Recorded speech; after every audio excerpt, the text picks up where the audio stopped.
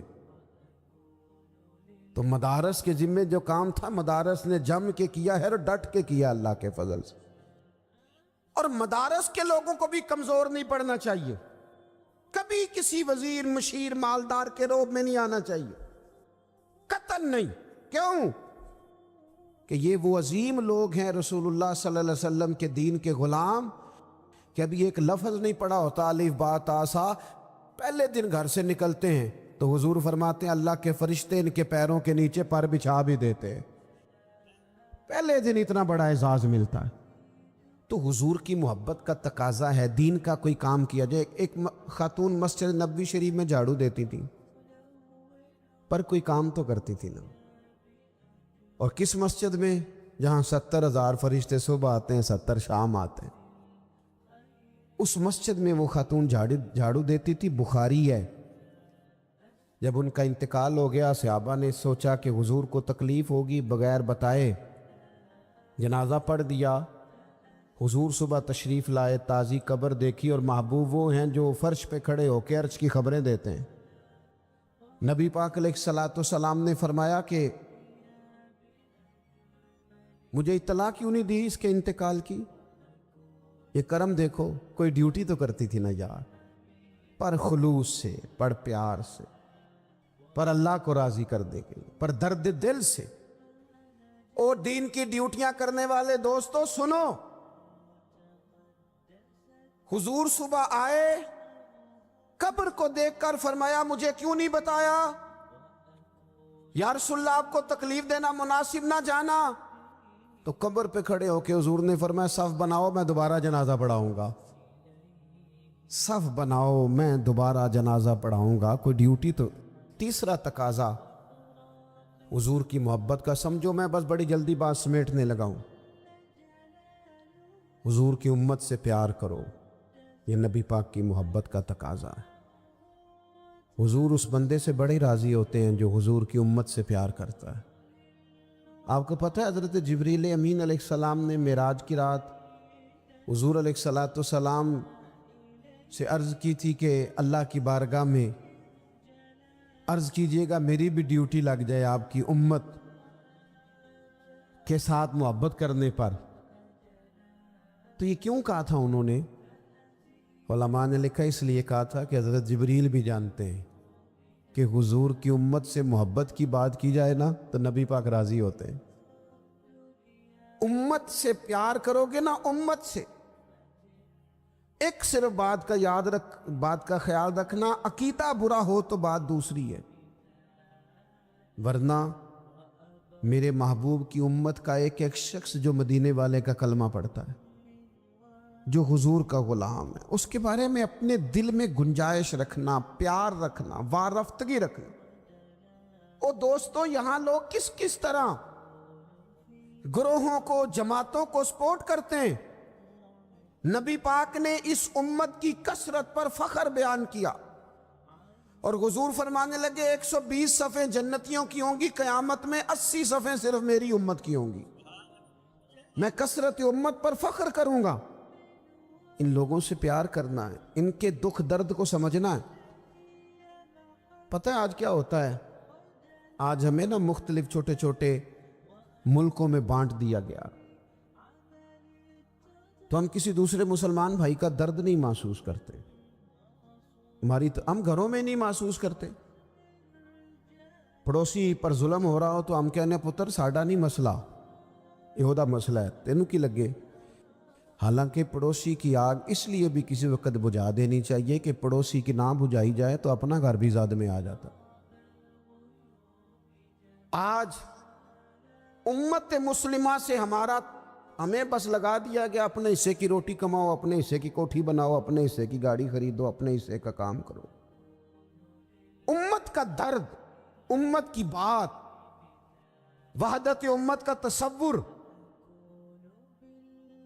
امت کا دوبارہ سے وہ شان ارسل رسولہ بالہدی ودین الحق کے لِيُظْهِرَهُ عَلَى الدِّينِ كُلِّهِ، وہ تصور کب ہوگا؟ اس وقت ہوگا جب ہم بات امت کی کریں گے۔ نبی پاک علیہ السلام نے فرمایا مسلمان کی مثال ایک جسم کی طرح ہے، جسم کے ایک حصے کو تکلیف ہو تو سارا آزمائش میں آ جاتا ہے۔ مجھے بتاؤ یہ انگلی درد کرتی ہو، یہ انگلی جسم کا حصہ ہے نا، تو میرا خیال ہے دماغ یہ کہہ دے گا کہ انگلی کی درد ہے نا مینوں کی لگے، دل کہہ دے گا کوئی نہیں ٹینشن لینی، انگلی کا مسئلہ ہے نا۔ ایسا نہیں ہوتا، بلکہ جب انگلی میں درد ہوتی ہے تو دماغ منصوبہ بندی کرتا ہے کہ اس کا علاج کیسے ہو سکتا ہے، دل پریشان ہوتا ہے، پیر چل کے جاتے، ہاتھ وہ دوائی وصول کرتے، دانت اسے چبا کر، حلق اسے نگل کر، معدہ اسے ذخیرہ کر کے جسم میں پھیلاتا ہے، پھر جا کے انگلی شفا پذیر ہوتی ہے۔ ایک حصے کو درد ہو تو سارا حصہ کام پہ لگ جاتا ہے۔ اسرائیل اگر تکلیف دے رہا ہے فلسطینیوں کو تو ہونا چاہیے تھا نا بعض مسلمان حکمرانوں کو نیند نہ آتی، وہ درد دل محسوس کرتے۔ ہونا چاہیے تھا نا کہ بعض لوگ یہاں ہم کیا کرتے ہیں بھلا بیٹھ کے، اب تو مجھے بعض چیزوں سے کوفت بھی ہونے لگا، ہم دیتے ہیں بیان، مذمت۔ آپ کے بیان دینے سے کیا ہوگا؟ فلانے نے بھی بیان دے دیا، فلانے نے بھی کلپ دے دیا، یہ کیا کر رہے ہیں؟ یہ تو آپ زندہ رہنا چاہتے ہیں۔ وہ جس طرح آج کل ہمارے ہاں بہت ساری چونکہ جماعتیں ہیں تو کشمیر ڈے آتا ہے نا تو مل کے ریلی نہیں نکالی جا سکتی، سوال نہیں پیدا ہوتا، کیونکہ ہمیں جماعتوں کو زندہ رکھنا ہے۔ اس جماعت کی خبر الگ لگنی چاہیے، اس جماعت کی خبر الگ، تو ایسے کوئی انقلاب آئے گا؟ یاد رکھنا امت کو پوری کو ایک طاقتور آواز بننا پڑے گا۔ ہمیں تھوڑا تھوڑا اوپر اٹھ کے سوچنا پڑے گا۔ خدا را اللہ تعالیٰ مجھے معاف کرے اگر کوئی بات میں سطحی کر رہا ہوں، دل کی گہرائی سے عرض کرتا ہوں اب تو بڑا سخت وقت آ گیا۔ اب چونکہ اب تو کیمرے کی آنکھ آئی ہے تو وہ زخمی بچے دیکھے نہیں جاتے، وہ تڑپتی مائیں دیکھی نہیں جاتی، وہ سسکتی اور آواز دیتی بیٹیاں سنی نہیں جاتی۔ وہ آوازیں ایسی ہیں جیسے وہ رات کے سناٹوں میں چیخیں بن کے لوگوں کو جگایا کریں گی۔ خدا را کچھ جرم ایسے ہوتے ہیں جن کی سزائیں بڑی سخت ہوتی ہیں، جن کی معافی بڑی مشکل سے ہوتی۔ اپنے اندر جذبہ ایمانی پیدا کریں۔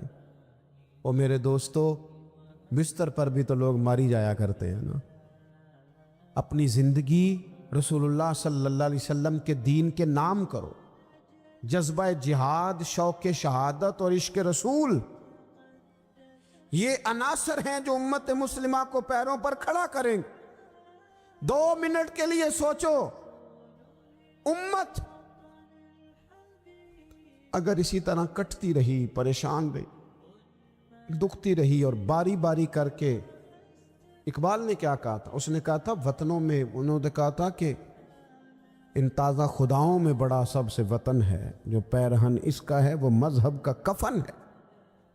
تو اقبال ہم کیا کریں؟ کہنے لگے بازو تیرا توحید کی قوت سے قوی ہے، اسلام تیرا دیس ہے، کیونکہ تو مصطفی ہے۔ تو بحیثیت مسلمان سوچنا شروع کر، بحیثیت مسلمان، اور یوں تو سید بھی ہو، مرزا بھی ہو، افغان بھی ہو، تم سبھی کچھ ہو، بتاؤ کہ مسلمان بھی ہو۔ تمہارے اندر کہیں سے کوئی مومن بھی بولتا ہے کہ نہیں؟ علاقائی تعصبات اور ملکی سرحدوں میں قید ہو جانے والوں، تم ایک نبی کی امت ہو۔ کیوں نہیں سمجھتے جب کشمیر کی بیٹی روتی ہے تو مدینے والے محبوب پاک علیہ السلام کی امت کی بیٹی روتی، جب فلسطین کی بیٹی روتی ہے تو امت کی بیٹیاں روتی۔ خدا را کچھ درد دل اپنی طبیعت میں پیدا کریں۔ میں حکمرانوں کی بات نہیں کرتا، میں تو عام لوگوں سے ایسے تبصرے سنتا ہوں جو نہیں کرنے چاہیے۔ اور نہیں جی نہیں، دوسرا رخ بھی دیکھو، عام آدمی اٹھ کے، عام لوگ بھی یہ خطرناک سوچیں اور ان سے خوفناک نتائج برآمد ہوں گے۔ تو 3 باتیں میں نے آپ کی خدمت میں عرض کی ہیں۔ ایک تو کوشش کریں اپنی زندگی کے اندر کہ زندگی کو سادہ کریں، پیسہ ضرور کمائیں لیکن پیسے سے پیار نہ کرو، پیار تو مدینے والے رسول سے کرنا۔ دولتیں، ہرس، ہوس، طمع، ان سے باہر آؤ۔ اور دوسری گزارش آپ کی خدمت میں یہ عرض کی ہے، کچھ نہ کچھ دین کا کام، اور اس میں بھی شہرتوں سے بچتے ہوئے، تصویروں سے بچتے ہوئے۔ میں ہر محفل میں شاید کہتا ہوں میری فوٹو آ رہی ہے اور لائیو آ رہا ہے اور فلاں ہو رہا ہے، لیکن اس محفل کا خوبصورت انسان وہ ہے جو سب سے پیچھے بیٹھا ہے۔ وہ کسی فوٹو کے لیے نہیں آیا، اور میں ڈھیر سارے لوگ دیکھ رہا ہوں، یہ جو آگے بیٹھ جاتے ہیں بعض اوقات 5 7 10 لوگ، یہ بڑی تصویر سازی کرتے ہیں، لیکن جو پیچھے بیٹھے ہوتے ہیں ان کی کوئی فوٹو نہیں آتی۔ اور میں نے بہت سارے لوگوں کو دیکھا ہے کبھی موبائل کو ہاتھ بھی نہیں لگاتے، لیکن جن کے لیے آئے ہیں انہیں تو پتہ ہے نا کون کون آیا ہے۔ اور کچھ دین کے لیے کریں۔ اور تیسری گزارش آپ کی خدمت میں یہ ہے کہ امت بن کر بھی ضرور سوچیں اور امت کے دکھوں کا مداوع بھی کریں، اور امت مسلمہ کا درد بھی اپنے سینے میں ضرور محسوس کریں۔ اللہ تعالی ہماری اس بزم کو